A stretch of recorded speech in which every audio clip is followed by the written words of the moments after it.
Tonight on Gangs of Oz. This is a robbery! Everybody, freeze! Meet some of our most feared bank gangs. From Jockey Smith's crew to the Sledgehammer Gang. And Norman Lung Lee's band of thugs. They were like jackals. We regarded these people as jackals of society. They'd look around for a weak animal and they'd tear it down. The extraordinary siege that brought a major Australian city to a standstill.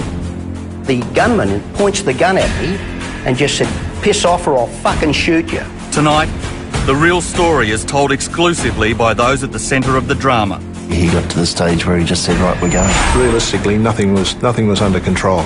How the police hunt down these violent gangs. 4 fully loaded and appear to be fully loaded magazines.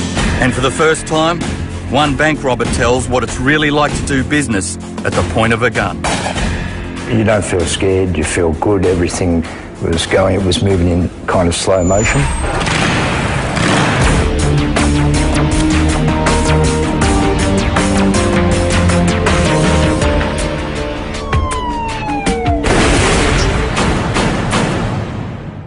What you're watching is a modern bank gang in action.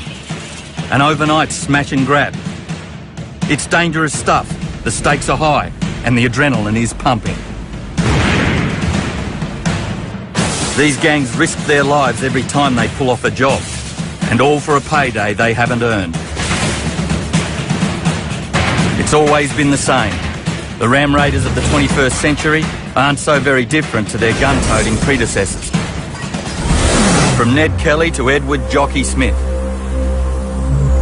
From Russell Mad Dog Cox to Ray Denning, Australia has a violent and bloody history of bank robbers.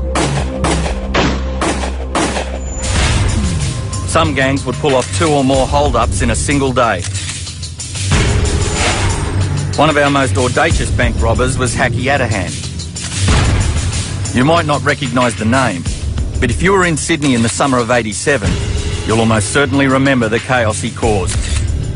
In those days, Adahan was staging a hold-up at least once a week, making off with thousands of dollars at a time, and then blowing the lot. His violent run ended spectacularly one sweltering Sydney afternoon. He decided to attempt 3 bank jobs in a row. It proved one too many. The action started at about 3:30 this afternoon. A gunman who allegedly had just held up 2 other banks in the city tried to hold up the Commonwealth Bank in Lower George Street. Police were already responding to the first 2 robberies when they were diverted. What seemed to be pandemonium there at the time, a lot of armed police, heavily armed police, TRG with their helmets and their rifles, had set up a cordon. The siege was broadcast live. All over the country, people were listening to their radios or watching developments live on television. After we had dispatched our troops around the vicinity, it was decided that I would draw an M16 and position myself in a building that was under construction across from the bank. John Nagel can be seen here trying to line up a clean shot. Should the situation have turned nasty, it would have been up to me to take the person out, as they say.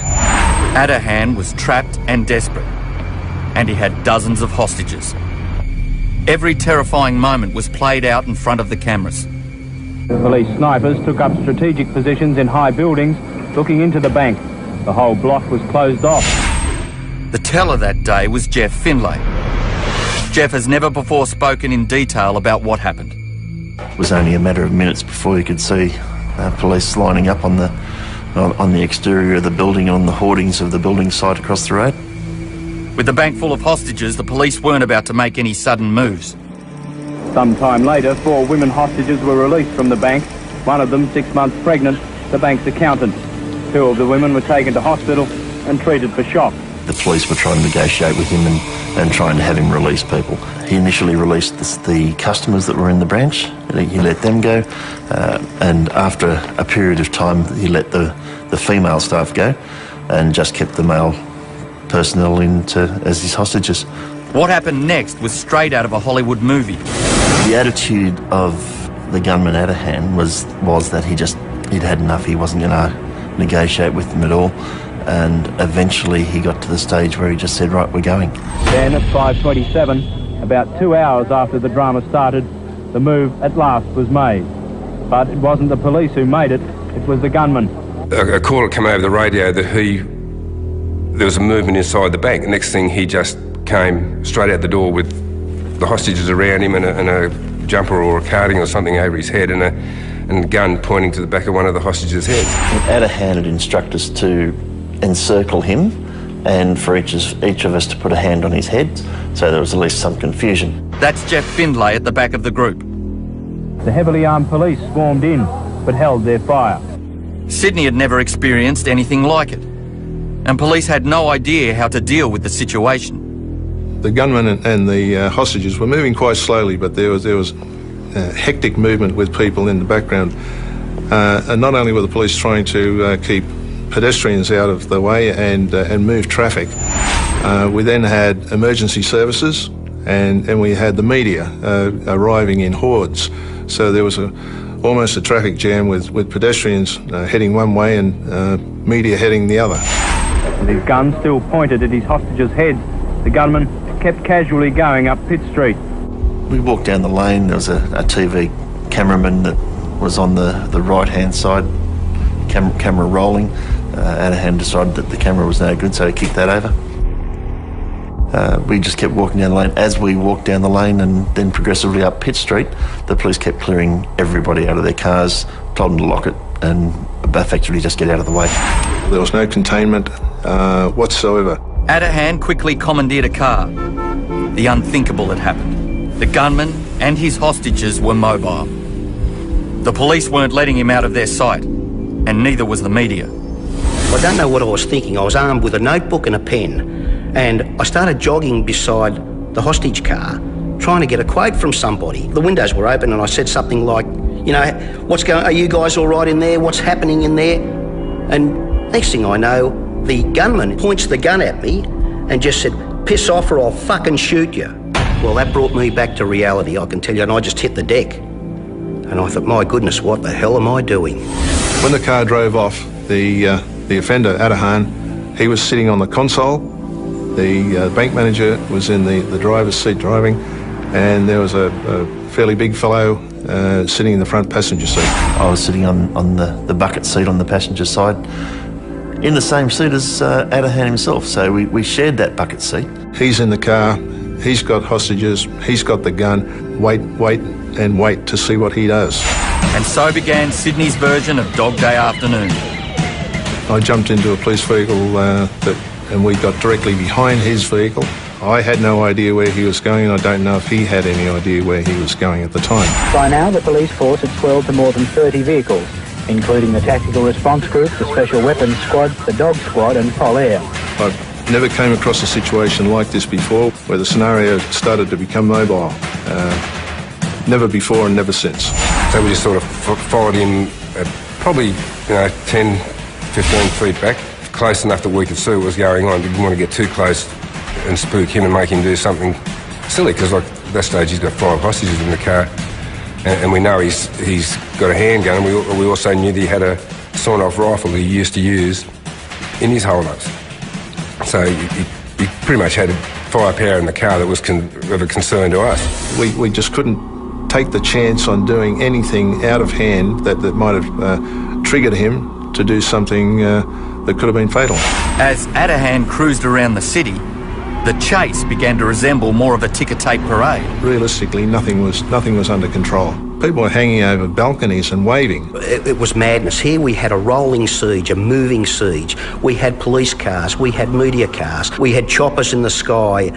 I've never seen anything like it. It truly was bedlam. It's always going through your mind, what's going on? Where's he going? Can we sort of get someone in front of him and head this off and try and because obviously anything mobile like that is just impossible to handle. With the light fading, the police realised they needed to take control of the situation.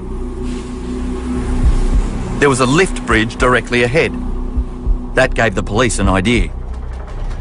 We received advice that we could put the spit bridge up. We could get it raised and that would stop it, and we'd sort of try and gain control that way. This is as good a place as anywhere to take a stand. The timing was quite crucial to raise the bridge with the least amount of people in front of the offender's car but also to ensure that he didn't get across the bridge. We were sort of down from him, we were only 10 feet away, because obviously we were the lead car behind him. The negotiators had come up to the back of our car and were trying to talk to him over a loud hailer. You're okay, no one's trying to hurt you and no one will.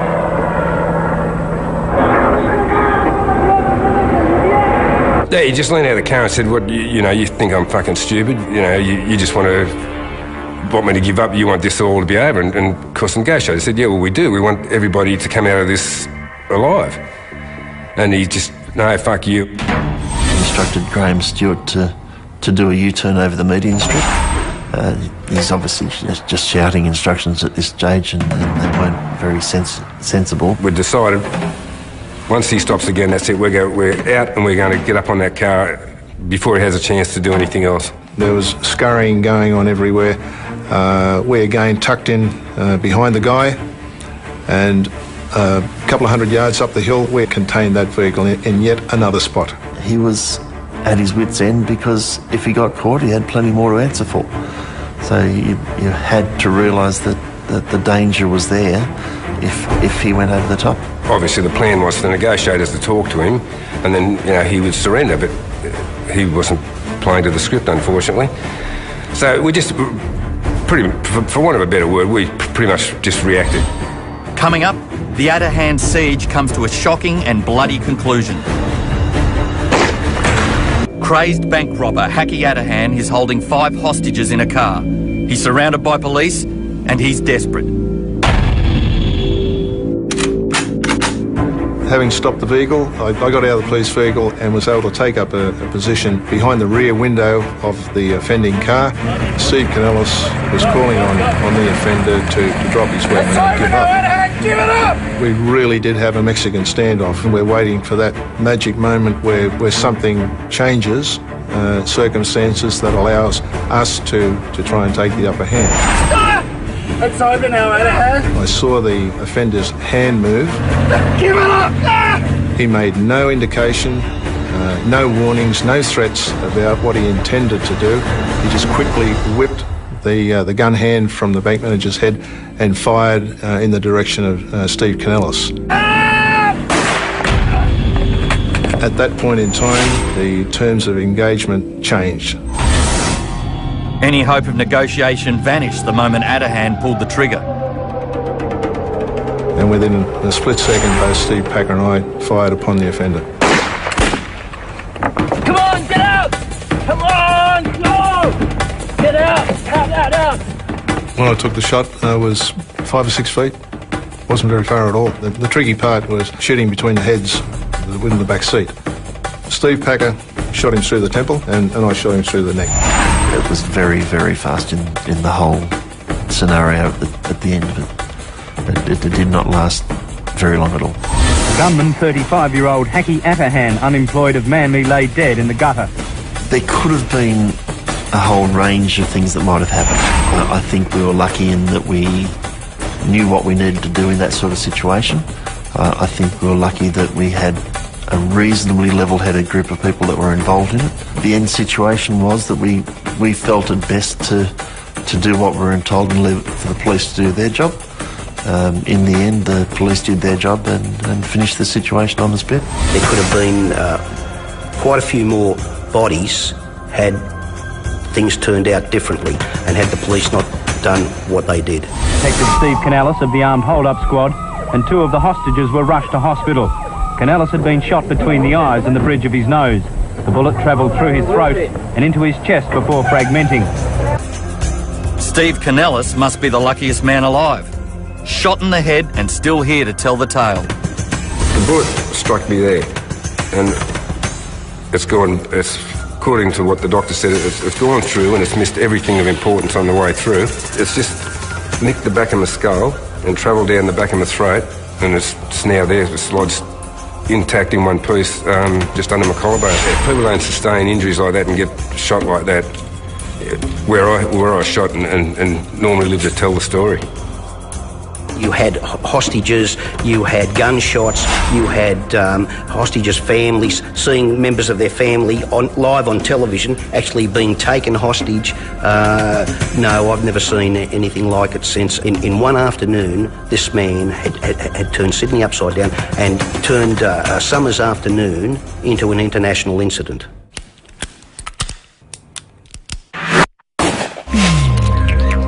One of Australia's most notorious bank gangs was led by Jockey Smith. So called because of his small stature. Jockey's rap sheet was 4 pages long, with convictions ranging from petty theft to attempted murder. But he's best known for the violent armed robberies he committed in the late 70s, targeting banks in Sydney and Melbourne and all points in between. There's gangs of bank robbers who would arm themselves with firearms, disguise themselves with balaclavas, rush the bank, threaten the tellers, take the money, and then decamp. Bob Godden spent a good chunk of his police career hunting down Jockey Smith's gang. So he was straight on the road when word came through that Jockey was hiding on the south coast of New South Wales. Godden tracked his man down to a quiet country town. Then they got a tip-off about a suspicious character riding a stolen push bike.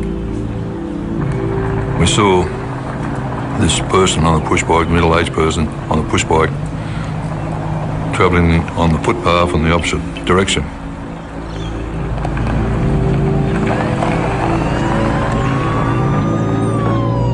And we doubled back and saw this gentleman entering a phone box. So we pulled up adjacent to the box.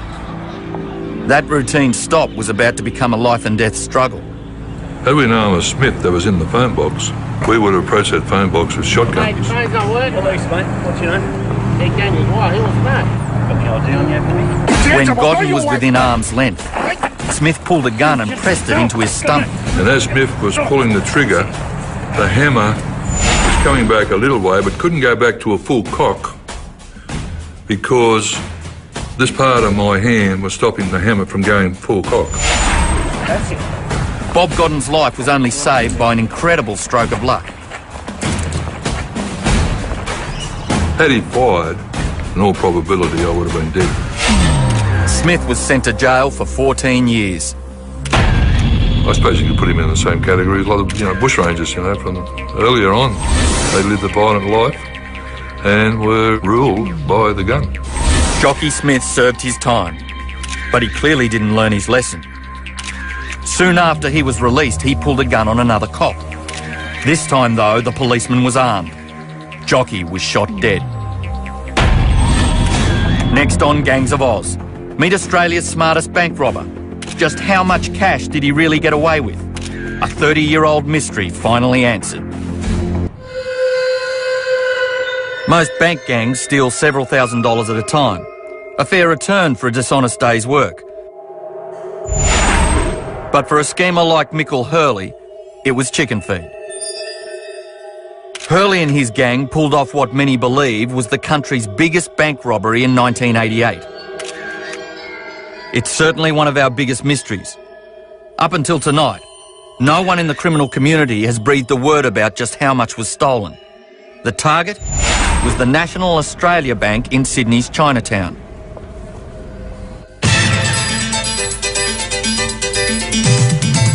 Seven National News with Greg Granger. Detectives believe the same bandits who stole more than $7 million from a Rose Bay bank 4 years ago are responsible for the latest break-in. The men carried with them explosives, oxyacetylene equipment and a thermic lance, a device capable of cutting through the 60-centimetre thick walls of the bank's main vault. Graham Abbo Henry was Hurley's close friend and a convicted crim. He quizzed his mate about the so-called Great Chinese Takeaway not long before he died. Hurley told him everything. I know that he confessed this on his deathbed. He had an extremely good circle of people. Everyone was expertise at something. Someone was a great thief and great at locks. Someone could disalarm alarms. Everyone's got to be good at something, otherwise you don't get a start. The raid was carried out with precision. Detectives say the gang could have had help from inside the bank. Hurley and his gang crept into the bank via a first-floor window, accessed from a building site next door. Then they waited for nightfall. As the rest of the city prepared to celebrate New Year's Eve, the gang began ransacking dozens of safety deposit boxes. Exactly what was in the boxes? Well, the bank didn't know, and its customers, mostly local Chinese business people, weren't telling. The robbery was a sensation. Some estimated the thieves got away with up to $100 million in cash, gold, gems and jewellery. But up until tonight, it's all just been speculation. Graham Abbo Henry says Hurley told him the truth, and he says the police and the media got it all wrong. Let's just say that there's alleged to have been millions upon millions stolen. Supposed to be one of the biggest, best crimes of all time. Well, that was absolute rubbish. There was actually a lot of diamonds there, but they were all fake. Any gold that was there, I believe, the story goes that it was melted down and sold on the streets. The odds of 100 million, 10 million, 5 million, 2 million would be way out of order. Way out of order. The word on the street was that it was under $1 million. Considering that there was allegedly quite a number of people involved, it would have been a pretty small payday. Michael Hurley should have made enough money to retire after that robbery. Instead, he went from one criminal enterprise to the next, eventually dying in jail in 2007.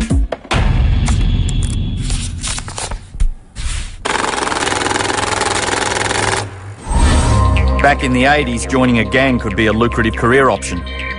You didn't really need any special skills other than a steady set of nerves. In those days, there was no pop-up screens. That was the main thing. So you could just jump over the counter. You could get behind the area where the toilet drawers were, where the safe was. Even a rookie like John could plan and stage a hold-up. It was a challenge. I wondered whether I could do it, whether I'd have the balls to rob a bank. So I had to get the gear together, you know, the things I'd need, a bag for the money and overalls and the motorcycle helmet and so on, you know. So I got all those things ready and then put them on at home and stood in front of the mirror and said, Mr. Holder, don't move! Give me the money! Don't you move! Had a look how it looks, you know, in the mirror. Give me the money! Give it to me now! The moment I left home to go and do the robbery, I was fairly nervous, of course, you know. I drove there, parked my car a few blocks away from the bank. In those days, I didn't even know how to steal a car. That was why I used my own car, you see. And I thought it'll be okay as long as it's far enough away from the bank and no one sees me, you know, going from the bank and get into the car. I put the helmet on at the last minute, opened the doors of the bank and ran towards the counter. Nobody move! Whipped the gun out of the bag and Everybody fight! threw the bag down to the tellers. Fill it! Now! Felt good. I felt calm in terms of everything seemed to be moving in slow motion. Come on! Hurry up! I could see and hear every movement that was going on around me and aware of it all. You want some? Huh? Quickly! The moment they started putting money into the bag, I thought, you know, oh great, this is good. Now, nobody move! I'm watching you! And I observed, while I was walking away, that no one was looking at me. I got down 20 metres down the road and turned into a lane. I looked back and I could see no one was following me. So I started to feel good. But John wasn't in the clear just yet. He'd made a simple rookie mistake. This fellow saw me and saw the car that I got into and wrote down the number plate. He thought I looked suspicious.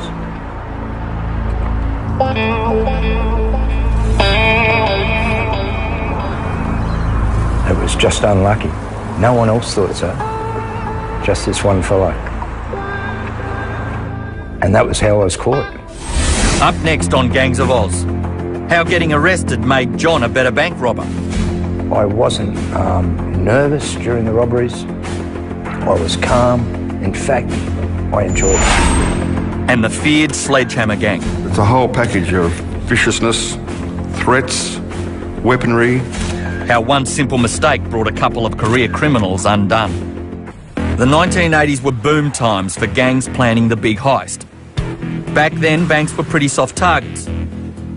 Although you still needed street smarts to pull off the perfect job. John held up one bank and landed in jail.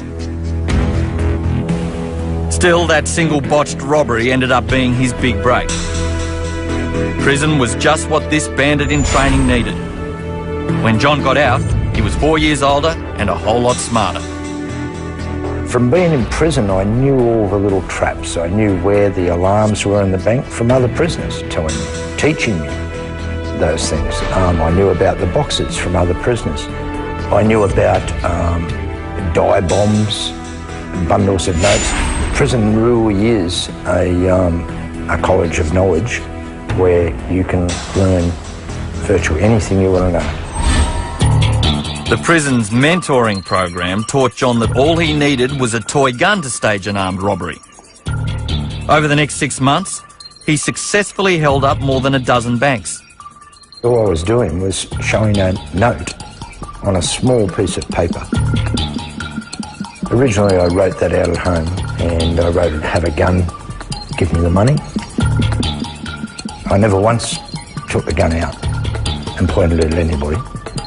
And underneath the jacket, tucked into my belt of my pants, I had a plastic toy pistol.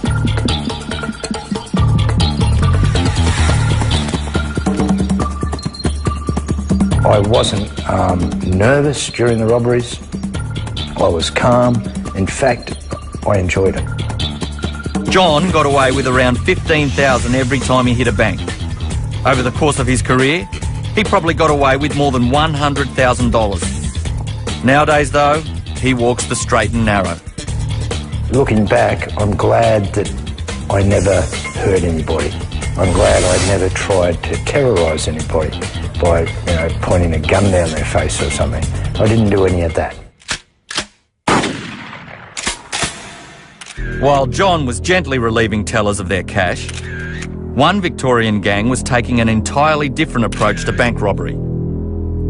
The Sledgehammer Gang was one of the most vicious and feared group of bandits in Australian history.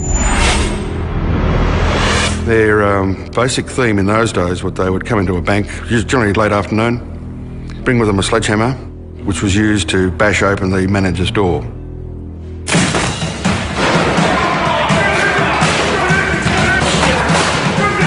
Once they'd corralled him, they would have access to all the locations where they needed to get the money. You can only imagine what it would be like for the person hanging on to the end of the gun as he got the ability to pull the trigger that belongs to that gun. The Sledgehammer Gang terrorised Melbourne for years before they disbanded to pursue solo projects. Childhood mates Peter Clunes and Andreas Gurges stuck together. They ditched the sledgehammers and polished their technique. Well, I think they were regarded as probably the best armed robbers in certainly the state, if not the country. They were very closely aligned. They were suspicious of everything, everyone. Police weren't going to get a heads up on what the gang was planning next. What they did have was a clear understanding of their MO. And a robbery in Adelaide had all the hallmarks of a Gurges and Clunes hit. Their weaponry, they had a vast choice of weaponry to choose from. They used wigs, disguises, balaclavas, anything to throw off the scent, and the disguises would always be different. Gurges and Clunes planned to intercept a cash delivery to a suburban bank, but the job didn't go smoothly. Get us some money! Get some money! Get away! They were confronted by one of the Army Guard employees, and Gurges put his revolver to the shoulder of the Army Guard fellow and fired a shot, which then penetrated his shoulder and exited and struck an elderly customer in the throat. Both victims survived. Gurges and Clunes escaped the scene, but police were pretty sure they knew what they'd do next. Well, after the bank robbery at Adelaide, they couldn't get back to Melbourne quick enough. We knew that they would send their stuff back, that is the proceeds of the crime and all their equipment and disguises and weaponry, back via air freight the next day. Like something's in it, definitely. Police rushed to the airport and eventually tracked down a package containing disguises, weapons and cash. There we go. Let's pack this up. They replaced the contraband with phone books so Gurgis and Clunes wouldn't notice any change in weight. They then waited for the gang to collect their booty. They were intercepted by the detectives and, of course, charged and sent back to Adelaide, where they happily attend needlework classes at Yatala Prison. Gurgis and Clunes each received jail terms of 16 years.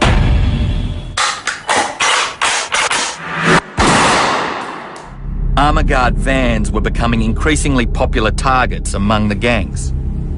That's because the banks had finally woken up and tightened their security. People still try and rob banks, but effectively they don't get much and they quickly go on to other things. If you can't get any money out of a bank, you'll move on to some other target. Pop-up security screens meant that robbing banks was as dangerous for the crooks as it was for the staff and customers. While his accomplice held a customer at gunpoint, Kovacs vaulted the counter and met his death. He was pinned to the ceiling as the bank's security screens rocketed into action. But every armed robbery is risky. Coming up, the daring payroll heist that turned Melbourne Airport into a shooting gallery. They were like jackals and had have no compunction about hurting the people that got in the way. As bank security improved, the gang started to look for other ways of making a quick buck. Payroll vans and armoured cars were considered soft targets. They were like jackals. We regarded these people as jackals of society. They'd look around for a weak animal and they'd tear it down. That's what they'd do. And they'd have no compunction about hurting the people that got in the way. Ray Watson was in charge of the Victoria Police Armed Robbery Squad. He was determined to bring down the gangs, whatever it took. And he had his eye on a couple of especially vicious types. Norman Lung Lee and Stephen Bacci. Lee and Bacci were very hard criminals. They were hard-nosed criminals. Lee would not give you the time of day. Bacci was a venomous snake of a thing who believed he was a big-time crook. One night, Bacci and another gang member, Stephen Asling, met a loose-lipped security guard who liked nothing better than a few cleansing ales after work. Bacci and Asling bought the man more drinks than he could handle and then started quizzing him about the nuts and bolts of his job.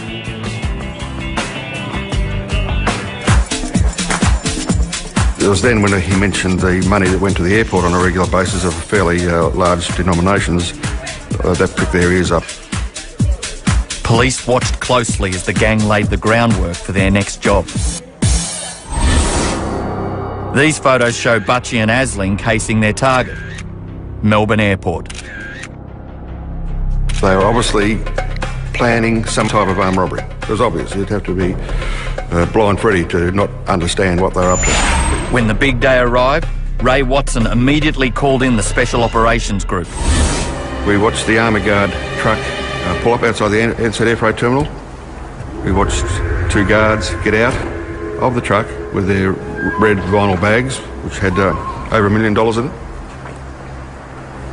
They were making their way to the entrance of the Ansett Air Freight Terminal when Lee and Bacci emerged. They were both armed with handguns.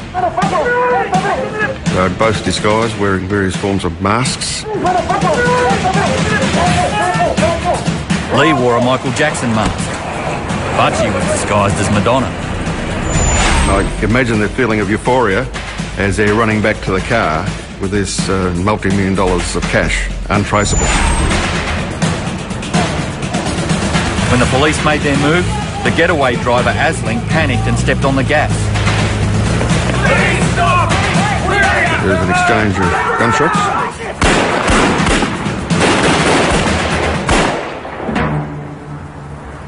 Norman Lung Lee was shot dead, died instantaneously. Stephen Bacci received a fairly major wound to his shoulder. These dramatic police photographs show Butchie and Lee escaping with the loot, just moments before they were gunned down. The getaway driver didn't get very far. And he sped down a side road where the Special Operations Group were waiting, and we had every exit covered. They had a four-wheel drive with the bull bars on the front, and they basically just had a head-on collision with him.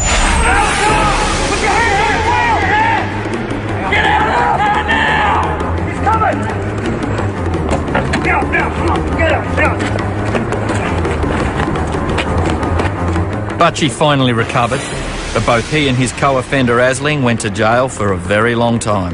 The reality is that a vicious gang of people who would stop at nothing have been stopped.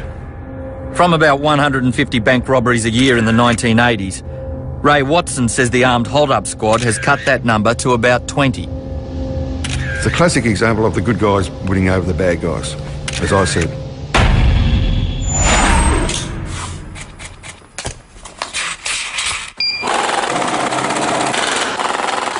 The gangs are always looking for a way to make a quick buck.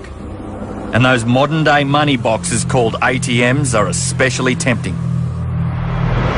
Well, it was a new phenomenon. It was large amounts of cash in ATMs, and once the criminal element became aware that they could readily access this cash through stealing the ATMs, they became an obvious target. At first, the gangs used winches to drag the ATMs into the back of getaway trucks. The machines would be opened later, out of sight. Some of the machines were quite capable of being just picked up and carried away, the smaller machines. The larger machines could be pulled out and removed to another area. This was the method favoured by Patrick Guthrie and his partner, Adam O'Shea. The cops had been watching Guthrie and his partner for weeks when they intercepted a flurry of phone calls confirming the gang would be targeting an ATM at Morisset on the New South Wales Central Coast. We secreted a tactical team, a group of tactical police in close proximity to where the ATMs were located. This never-before-seen police footage shows what happened next. The police tactical team secreted a short distance away, and they emerged and immediately confronted the two offenders and told them they were under arrest and demanded they get on the ground. Game was up. The arrest went exactly to plan. It had to. Guthrie had packed enough firepower to start a small war. It was obviously that he wasn't prepared to go quietly or meekly. He, possibly by trying to get the firearm out, he was intending to shoot it out with police. Police refer to the operation as the Battle of Morisset. And little wonder. Check out the cache of weapons they seized. It appears to be a fully loaded magazine, 7.62 by 39mm calibre. Four fully loaded, they appear to be fully loaded magazines suitable for the same assault rifles. Plus we found an additional bag containing about 200 rounds of ammunition for the rifles. They also had a further quantity of 357 ammunition for one handgun. It was just because of the amount of weapons involved. Obviously it could have turned into a very nasty situation. Guthrie is serving 4.5 years in jail. O'Shea received a reduced sentence in exchange for his testimony. Still to come, the fast and the furious. These are some of the most daring and dangerous robberies you'll ever see. By the 1990s, ATMs were springing up all over the country. And with up to $300,000 in cash inside each machine, they were a tempting target. The gangs soon came up with a new and very dangerous method of stealing them. It's called ram raiding.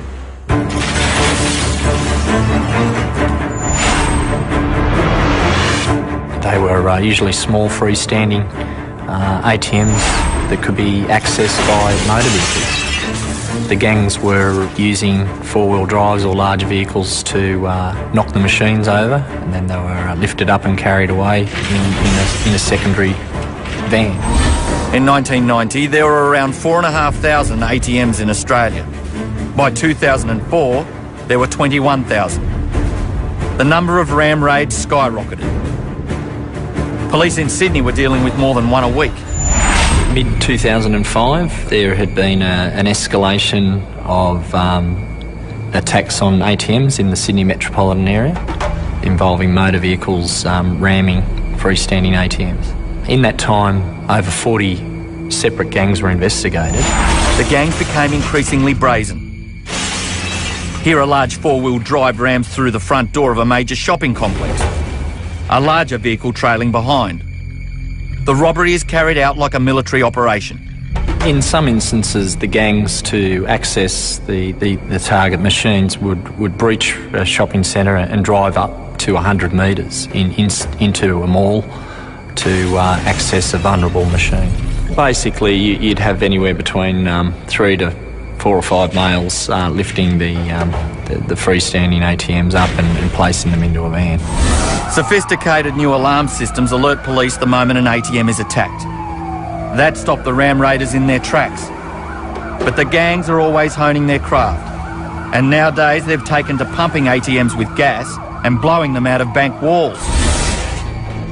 That's what this gang was planning to do when they broke into the back access area of an ATM early one morning. Every moment of the robbery is recorded by a series of cameras, both outside on the street and inside the building. The bandits hear the police sirens and bolt without stealing a cent. But there's more at risk here than just being caught. Blowing up ATMs is a dangerous game, and the practice has claimed lives overseas. But robbing banks has always been a risky business, and it's that risk, as much as the rewards, that motivates most bandits. Still to this day, if I'm having a bad day, I think to myself, boy, I'd like to go and, rob a bank or blow up an ATM. Anybody that was thinking of doing that today, my opinion is that really it isn't worth it. The only feel-good moment, I suppose, is when you're actually committing the crime and you've got the adrenaline rush and it's all happening and that's good. And then, before the crime, you're feeling scared and nervous. And after the crime, you're feeling scared and nervous. And, word might get around and pretty soon the SWAT team will be knocking on your door with a sledgehammer. So you've got all that worry afterwards. So if you weigh that up, no, it's not worth it. He was a hero, a role model to our kids. And one of Australia's biggest drug bosses. So which footy star fooled us all? I had no idea of the magnitude of it. Who he corrupted to smuggle in the billions worth of drugs is unbelievable. It was very difficult and very, very risky. But you'd never imagine the ways he got it into our suburbs. The chefs were helping hide the cocaine where they were cooking the bacon and eggs. But who is it? 7's new Gangs of Oz, next Wednesday. Missed an episode of Gangs of Oz? Catch up at Yahoo 7 TV. Just click +7. Now all your favourite shows are in one place.